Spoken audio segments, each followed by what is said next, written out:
तो एक बार की बात है, गीता प्रेस गोरखपुर के संरक्षक आप जानते होंगे, उनका नाम है हनुमान प्रसाद पोदार।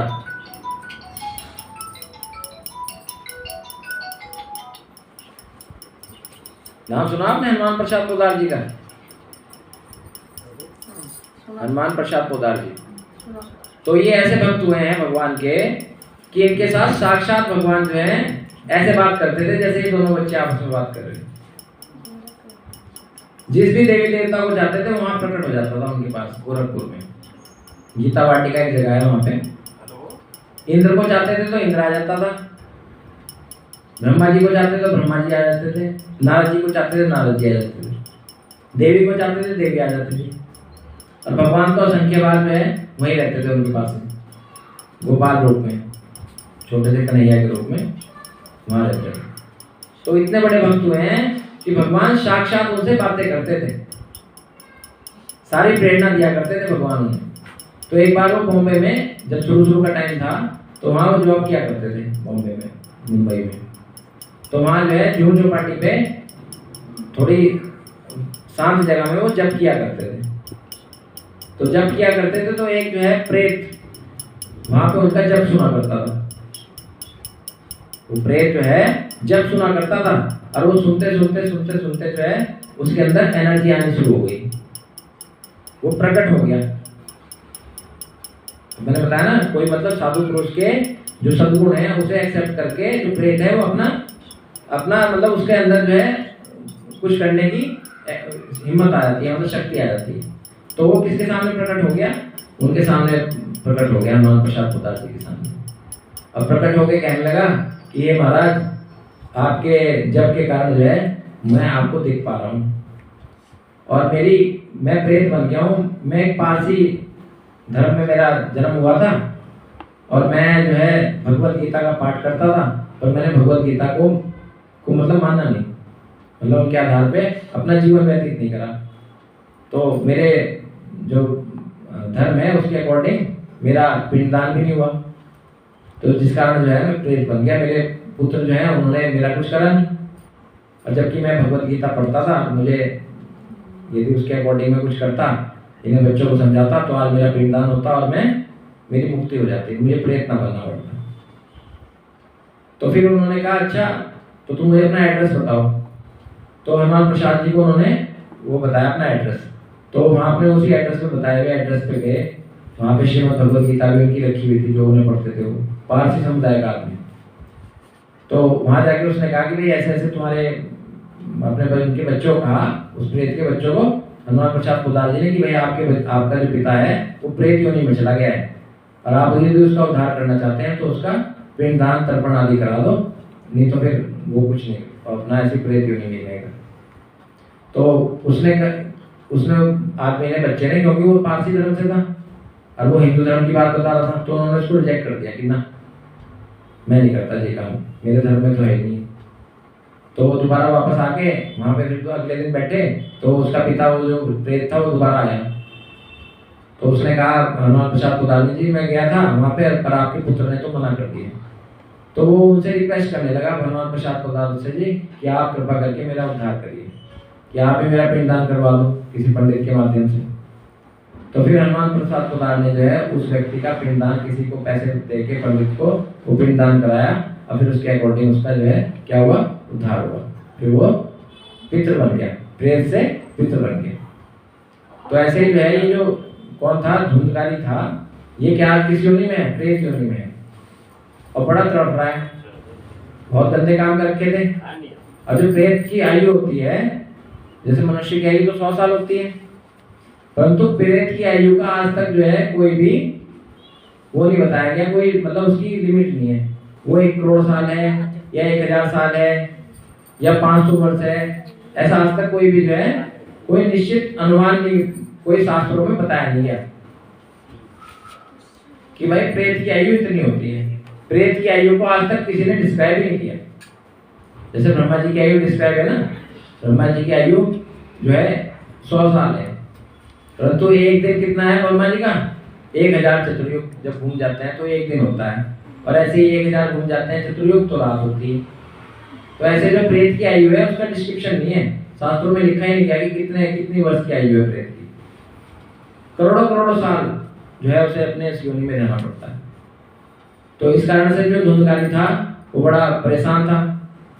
उसने जो है अपने भाई साहब से, किस गोकर्ण महाराज से रिक्वेस्ट करनी शुरू करी कि भाई मैं तेरा भाई हूँ और मैंने बहुत गंदे गंदे काम किए हुए और अब मैं जो है प्रेत योनि में चला गया हूँ, तो कृपा करके आप मेरा उद्धार करें। तो फिर गोकर्ण महाराज ने अपने भाई का उद्धार करने के लिए 7 डेज भागवतम का जो है पाठ करवाया अपने घर में। और प्रतिदिन जो है वहां पर जो है वो लगाया बांस, उसके अंदर 7 गांठें मारी गई। जो बांस की गांठें होती है ना, 7 गांठें वाला बांस जो है वहां खड़ा किया गया। एक उसके अंदर किसी मिट्टी के अंदर गाड़ दिया गया उसको, और वहां बैठ के कथा, श्रीमद् भागवतम की कथा का पाठ शुरू हुआ। तो पर डे के हिसाब से एक एक गांठ फूटने लगी। और जैसे ही जो है वो कहाँ बैठ गया प्रेत, वो उस बांस के ऊपर टॉप पे बैठ गया। और उसने जो है ना वो कथा बहुत ही तन्मयता से, बहुत ही श्रद्धा भावना से सुनी। उससे क्या हुआ, वो प्रतिदिन से जो है ना उसकी गांठें जो है वो खुलने लगी।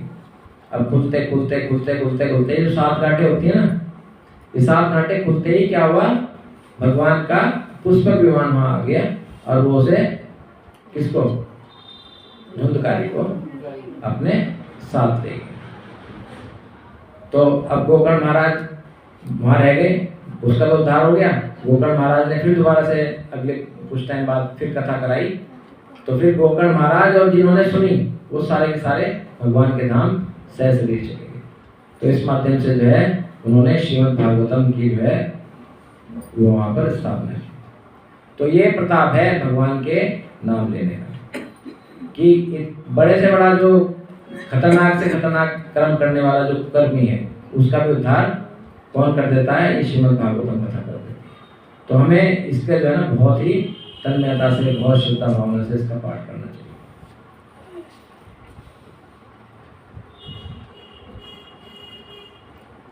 अब इसका जो है ना एक छोटा सा आश्रय और निकलता है, एक छोटा सा अर्थ आप और समझ सकते हैं कि ये तुंगभद्रा नदी क्या है।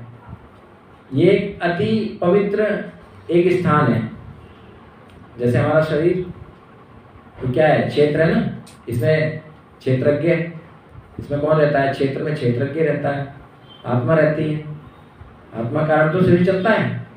तो ये क्या है, ये एक तुंगभद्रा नाम का एक नदी जो है उसके जितना पवित्र जो है शरीर है, और उस शरीर में कौन रह रहा है, उत्तम, क्या नाम था, आत्मदेव नाम का एक जीव रह रहा है जो आत्मा है।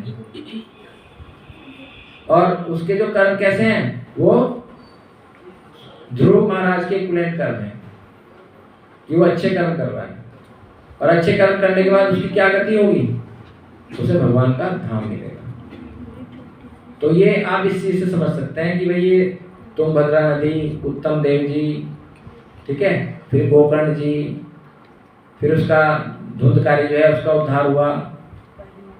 तो ये सारी की सारी जो कहानी है ये एक तरह से एक के साथ जुड़ी हुई है।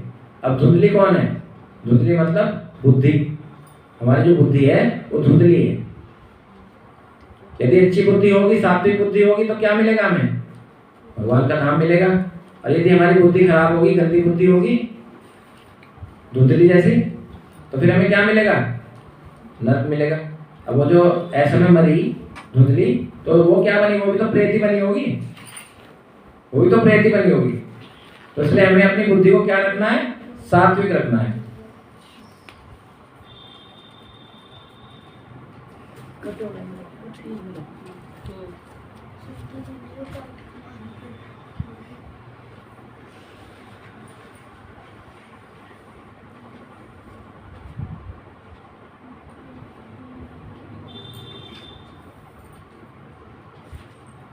अब यदि कोई अपने यहाँ जो है,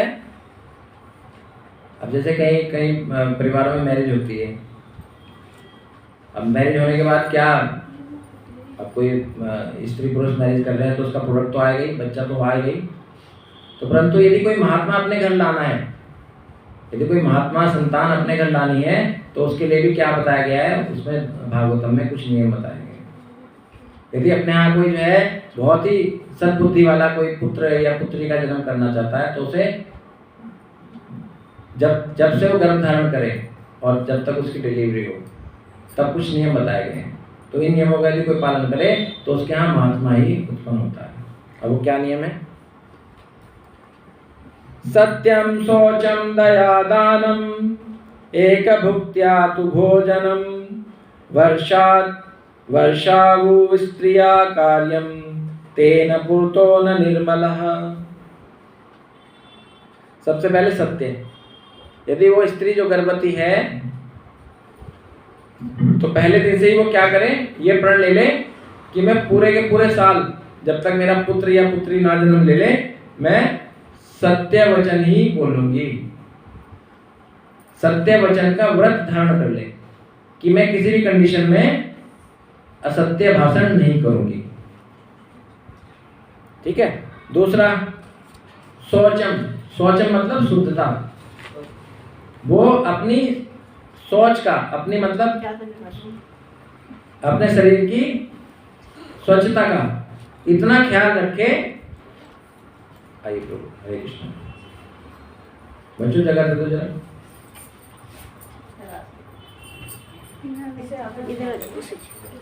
आगे आजा, आगे बच्चों आगे आ जाओ, आगे आ जाओ और आगे आ जाओ। इसे इधर कर दो, आगे आ जाओ और आगे आ जा। क्यों शर्मा रहा? यहाँ थोड़ा बैठा रहा है तुझे अपनी जगह, वहीं बैठेगा।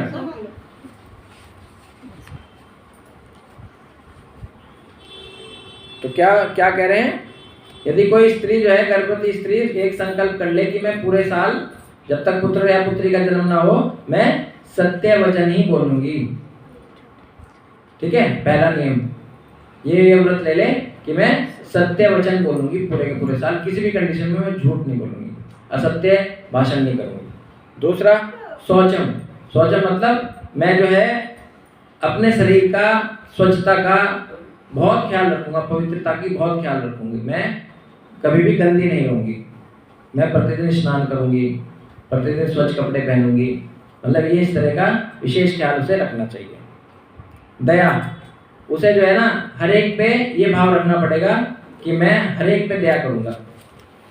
मतलब घर में जैसे रसोई में जो चींटियाँ होती हैं, महिलाएं जो है ना साफ सुथ कर देती हैं, कोई नहीं निमट गया काम, कॉकरोच हो गया मार दिया, छिपकली को मार दिया, चूहों को मार दिया या फेंक दिया। तो ये पूरे के पूरे साल उस स्त्री को दया दिखानी पड़ेगी, हर चीज पे दया दिखानी पड़ेगी। तो क्या करेंगे घर में? बस कोई दूसरा करे पर वो ना करे। लाल हिट या काला हिट कुछ भी, लेकिन नहीं वो पहले कर दो। मतलब इतनी सफाई रखोगी ये चीजें होना।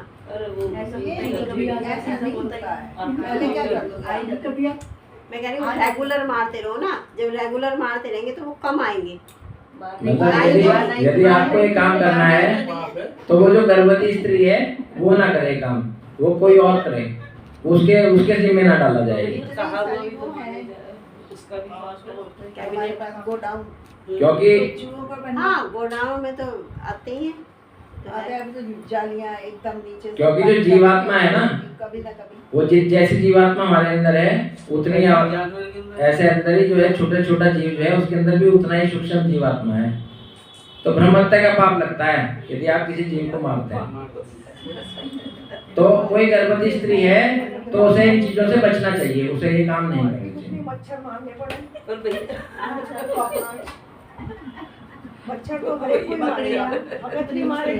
चलो कोई बात नहीं, आप जो है अभी सुन लो इस बात को, आप अपने विवेक के अनुसार ही काम कर लियो। मैं देखना थोड़ा आऊंगा कि आप ही कर रहे हैं नहीं कर रहे, है ना। अब ये मैं बता रहा हूँ तो आप अभी सुन लो, अपना फिर घर जाके सोच लो करना नहीं करना। तो इसलिए आप यदि किसी की हत्या करेंगे तो उसका उद्धार तो देखो कैसे होगा। किसी से करवाएंगे उसका भी तो पाप हमें ही है। आपको तो कह रहे हैं ना उसे कि तू उसे मार, तो फिर क्या करें? भाई घर के और जो बड़े सदस्य हैं वो चीज का ध्यान रखें। अब गर्भवती स्त्री थोड़ा सफाई करेगी, ये तो सोचने की बात है ना। पाप तो प्रभु जी चाहे गर्भवती स्त्री हो, अगर पाप लगना है तो हर हालत में वो लगेगा।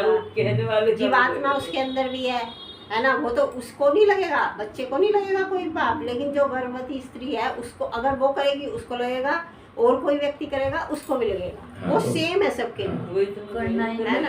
तो बस करना ये- ही नहीं है, मतलब मेन चीज है कि ये जो चीज है मैं करनी है। नहीं, बात ये नहीं है कि करनी है, बात ये है कि उसको जितना हम मिनिमाइज कर सकते हैं, जितना हम कम से कम कर सकते हैं, उतना ध्यान रखो। जैसे गुरु नहीं, महाराज अपने थे, आप विवेक का प्रयोग करो यहाँ पे ना। जितनी बुद्धि आपको भगवान ने दी उसका यहाँ प्रदर्शन है। ये इससे इम्पोर्टेंट बात जो है ना मैं बताने जा रहा हूँ अपने कि विवेक का इस्तेमाल करके कोशिश करो कम से कम करो। ऐसा तो संभव नहीं है, करनी होगा ही नहीं। 90% जो है झूठ रखो और कुछ 90% है सत्य रखो, अपना आप ठीक हो जाता है। क्योंकि इसकी ठीक तो देखो, जो कहते हैं 5-6 साल के बाद ही पाप लगने लगता है। 5 साल की उम्र के बाद हम जो भी करें वो लगता है। मतलब अगर हमने कोई भी चाहे चींटी भी मारी है उसका हमारे पर भार आएगा, लेकिन हाँ जब हमें विवेक आ गया तो उसको कम से कम करने की कोशिश करें। 100% भी कोई भी नहीं कर कर सकता। सकते, हमें क्या है ना? पैर कितने पूछा हमने। जैसे वो गोपाल कृष्ण महाराज थे, कहते हैं वो जब बाथरूम में नहाने भी जाते थे, है ना, तो वो कहते हैं अगर उन्हें कोई चींटी दिख जाती थी तो वो आ जाते थे और वेट करते थे। जो हमारे महाराज थे, अब तो भगवान धाम चले गए, कि भाई ये चींटी चली जाए तब मैं स्नान करूंगा। तो लेकिन कुछ अब जैसा हम गृहस्थी योनि में है ना, हम गृहस्थी में हैं, तो हम गृहस्थी में अगर हम इंतजार करेंगे तो हम कितना वेट करेंगे हम, है तो ना। हमें जो है ना अपनी बुद्धि के अकॉर्डिंग ही काम हाँ। करना है। हमारी बुद्धि से हम स्वतंत्र हैं, कोई भी अच्छा काम करने के लिए और बुरा काम करने के लिए हम स्वतंत्र मैंने हैं। कोशिश करो भाई, हम तो आपको कम से सही कम बताएंगे। करो बस। अब हम यदि यहाँ व्यासपीठ पे बैठे हुए हैं आपको बताने के लिए बैठे हैं, तो मैं क्यों बुरा कहूँ किसी को अपने यहाँ से बैठ के? मैं तो अच्छा ही बोलूंगा ना, आपने तो यही करा, छुए है ना? मैं क्यों मतलब गलत बात का भाषण बड़ा करूं? चूहों के लिए कोशिश करो भाई, उन्हें उसमें पकड़ के तब बाहर फेंक दो, मारो मत, फेंक दो बाहर, है ना। और वो जाली वाली, मतलब मैं कह रही हूँ कोशिश करो बस अपनी तरफ से बस। कोई नहीं, इसके लिए अलग से एक सेमिनार रख लेंगे। एक अलग से अंदाज के लिए होना चाहिए, डिबेट एक अलग से हर एक से जो है ना, हर एक की जो है वो बात पूछिए। एक क्लास प्रभु जी ऐसी होनी चाहिए जिसमें बताओ कि भाई एक घर में ये चीजें हो ना, क्या क्या कर सकते हैं हम उसके लिए। भाई हरिनाम करो आप, हाँ, नहीं यदि आप हरिनाम 100% करेंगे नहीं हटा सकते। तो ये जो है जो सारे के सारे जीव है ना आपके घर में, देखो एक छोटा सा टोटका बताता हूँ आपको। ये जो सारे के सारे जो जीव होते हैं ना, छोटे छोटे जीव, छिपकली, चींटी, कॉकरोच, ये मकड़ी या और दूसरे जो चीजें हैं जो रसोई में ज्यादा इकट्ठी हो जाती हैं, ये जो है ना भूमिया खेड़ा करके एक जगह होती है। ये हाँ, एक भूमिया खेड़ा, भूमिया खेड़ा जगह होती है। यदि कोई व्यक्ति जो है भूमिया खेड़ा पे किसी त्योहार के दिन जाके मतलब वहाँ की जो रीति रिवाज है वहाँ कुछ चढ़ाए, तो घर में फिर जो है ना ये चीजें सांप, बिच्छू, केचुए, चींटियाँ, मकड़ियाँ, छिपकलियाँ, कॉकरोच, चूहे ये भाग जाते हैं। मतलब ये एक छोटा टोटका है, यदि आप करो तो मान्यता है। यदि आप खेड़ा पे, भूमिया खेड़ा पे जाके भूमिया खेड़ा को ऑफर करें, कुछ वहाँ पर प्रसाद चढ़ाएं, तो ये समस्याओं से निदान पाया जा सकता है। लेकिन पंडित जी हम तो जैसे हर दिवाली पे वहाँ खेड़े पे जाते ही हैं। यहाँ भी मतलब तो हर साल करते ही हैं। तब भी होंगे। हाँ वो तो घर में तो आती है। मतलब एक ऐसा होता है ना कि देखो खाने में भी जा रहे वो अति हो जाती है, वो कंडीशन नहीं आती उस परिवार में जो ये काम करता है। अब है ना चींटियाँ जो है ना हर जगह दिखनी शुरू हो जाती हैं। अब जरा से भी मतलब चीनी का डब्बा है तो उसमें भी चींटियाँ घुस रही, शहद है आपके पास तो शहद में भी अंदर चींटियाँ घुस रही, तो ये कंडीशन ना नहीं आती। चींटियाँ रहेंगी तो आपको दिखेंगी तो, पर आपको कष्ट नहीं पहुँचाएंगे, नुकसान नहीं देंगी। तो ये जो है थोड़ा सा एक छोटा सा टोटका है कि आपको करना हो तो कर लें। तो फिर जो है उसके बाद क्या होता है, दान की उसकी स्थिति होनी चाहिए। वो पूरे के पूरे साल जो है दान पुण्य करे, दान दे। एक वर्ष तक जो है हल्का भोजन, फलों पे जीवन व्यतीत करे और सतत कीर्तन, भगवान का गुणगान करे, श्रीमद् भागवतम का पाठ करे, श्रीमद् भगवद गीता का पाठ करे, रामायण का पाठ करे, जप करे, तो इससे क्या होगा, जब उसकी संतान उत्पन्न होगी ना तो वो अद्भुत होगी। उसके अंदर जो है ना इतने गुण आ जाएंगे पहले से ही कि उसका कोई तोड़ ही नहीं होगा। तो जितने बड़े बड़े महापुरुष हुए उनके माता पिता ने उनके लिए बहुत तपस्या की, वो जब गर्भ में थे तभी वो जो है ना इतना अच्छा जीवन उनका निकलता है बच्चे का।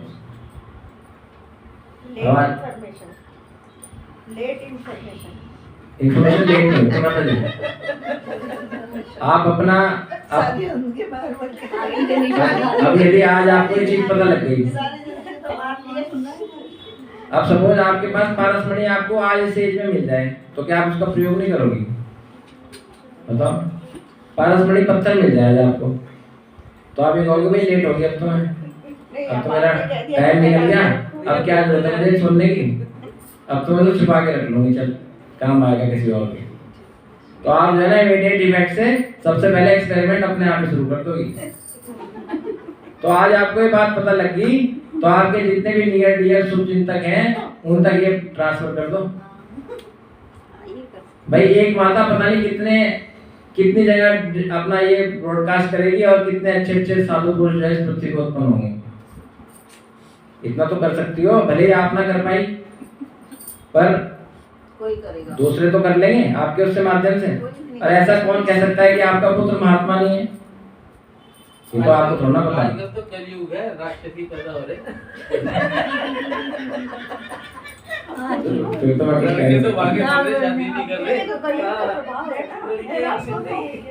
लड़कियां तो- कलयुग में आजकल तो हस्बैंड को मार मर्डर नहीं कर रही क्या?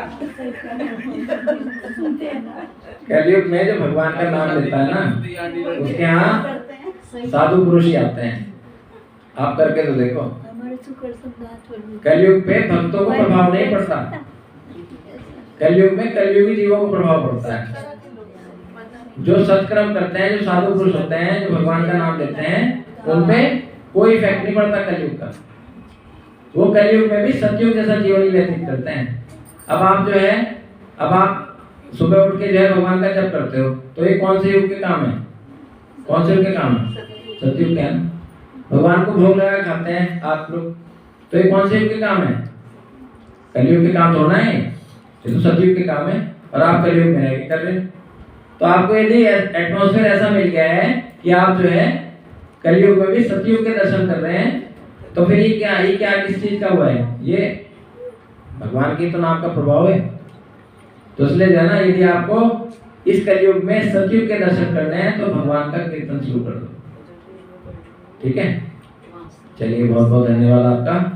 हरे कृष्णा हरे कृष्णा कृष्ण कृष्ण हरे हरे, हरे राम राम राम हरे हरे। आज मैं सोच रहा था आपको एक बहुत सुंदर स्तुति सुनाता, सुनाई तो पर नहीं प्रभु। आप तो कॉकरोच और सुनने आए थे। सात बज गया, हम तो स्तुति के लिए आए थे कि एक नई स्तुति सुन। एक ऐसी स्तुति आज मैं तैयार करके लाया था आपके लिए कि जिसको कोई व्यक्ति यदि पढ़ता है तो भगवान कहते हैं कि भाई मेरा एक अलग से आसन बैठा के पढ़िए, कि मैं उसके पास जरूर आके बैठूंगा उसकी स्तुति सुनने के लिए। सुना दीजिए। वो टाइम लगेगा उसमें, लंबी है ना, लंबी है वो। क्या मतलब? सुना दीजिए। अब देख लो, मैं तो यहाँ बैठा हुआ टाइम लग हूँ। जाएगा। सिद्ध कमला गीत गोविंद जो है ना तो आपको सुनाने जाएगा, कल सुना दीजिएगा। चलो कल सुनाएंगे। तो वो स्तुति ऐसी है कि उसे कोई भक्ति यदि गाता है तो भगवान साक्षात जो है उसके पास में आके बैठते हैं। वो भक्त पहले ही आसन बिठा के बैठता है कि भगवान आएंगे और उनके लिए मैं आसन बिछा रहा हूँ। साक्षात वो स्तुति भगवान ने लिखी है। हाँ, भगवान ने लास्ट के 2 लिखे। हाँ। अब भगवान जो है उस स्तुति को उसके 2 स्टेंजा भगवान ने आके लिख दिए थे कि चल भाई मेरा भक्त जो है कुछ काम धंधे में लगा हुआ, चल मैं ही लिख देता हूँ उसकी। वो भगवान को इतनी अच्छी लगी।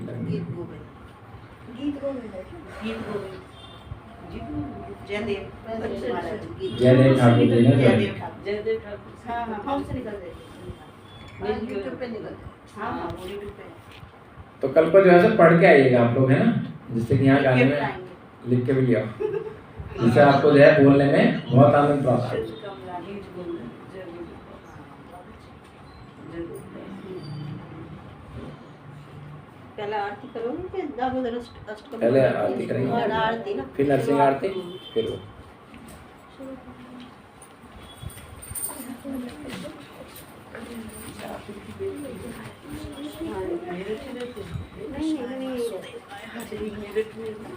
छोटे हो। कृष्ण है हरे कृष्ण। देखो है ना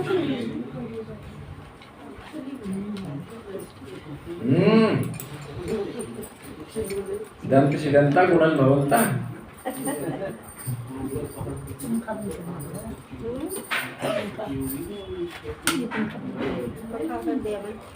और प्रभु आज तो बहुत लोग लेके आ रहे थे आप, कहाँ गए, भूल गए? नहीं प्रभु जी आज मैं ही ना 2-3 आगे मिलने वाले।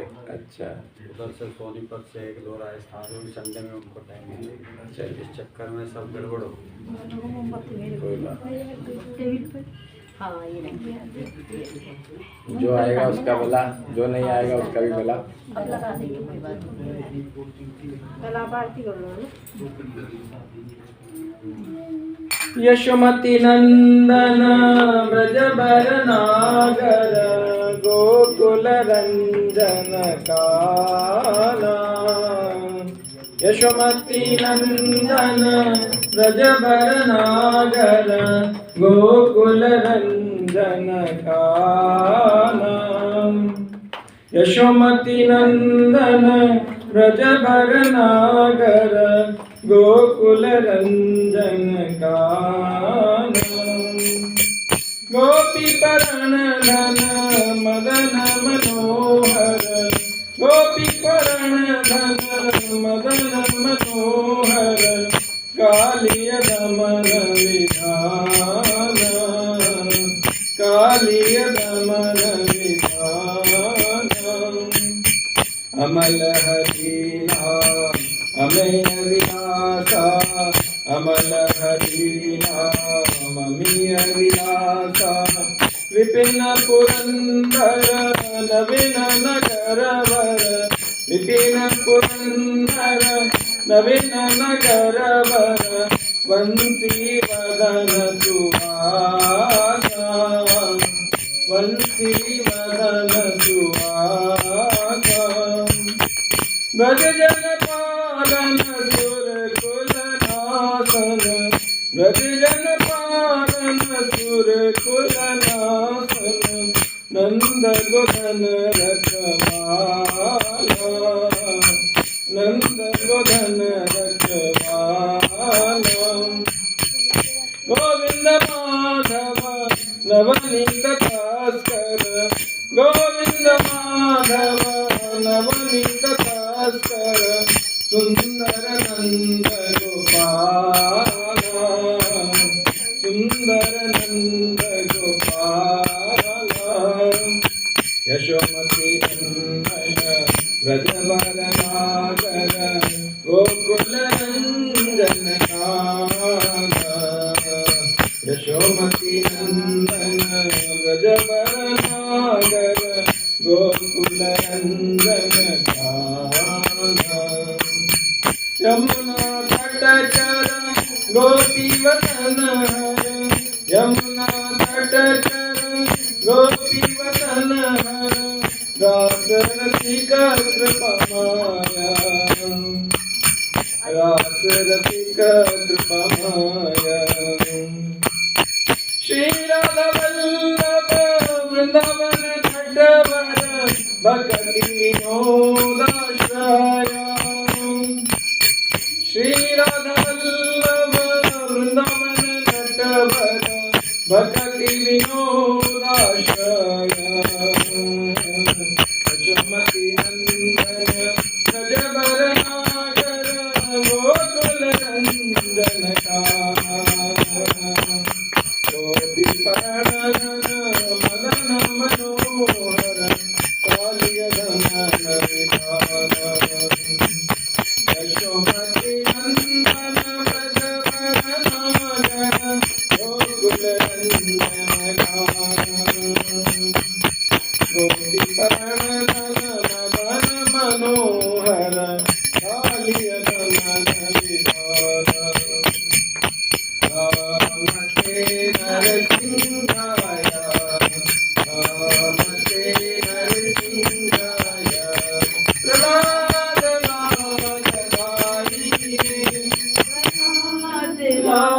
लाददायिने हिरण्यकाशी पुरक्षः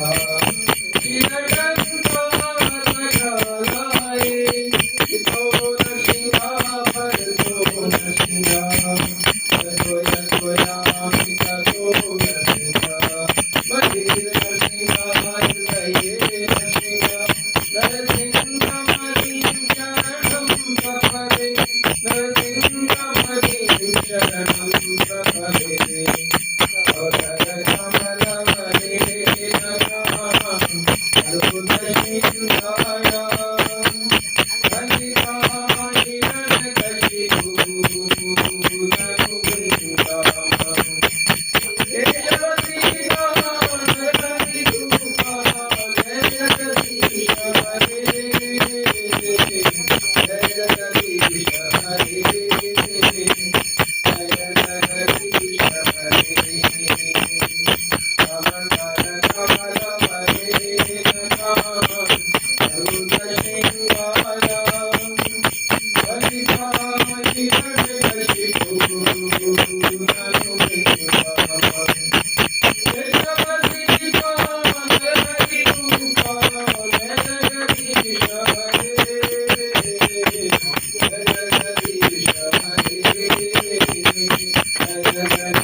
Hare